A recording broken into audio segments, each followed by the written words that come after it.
लुकाचें शुभ वर्तमान. एका सोनवारा दिसा फारिसेवाच्या कोण एकल्या मुखेल्यागेर जेजू जेवणाक गेल्लो तेन्ना ते ताका तेलून पळयताले. उदक आंगांत भरोन सुजलोलो एक मनीस ताच्या म्हऱ्यांत आसलो.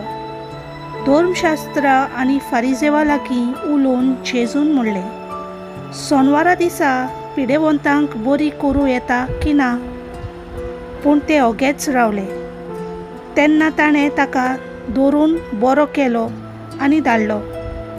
आनी ताचे लागीं उलोवन जेजून म्हणलें, तुमच्या कोणाचोय पूत वो पाडो बांयत पडलो जाल्यार सोनवार म्हणून रोखडोच ताका काडिनासतना तो रावत मूं? ह्या उतराक जबाब दिवंक ताच्यान नजो जालें. देवाचें उतर हें.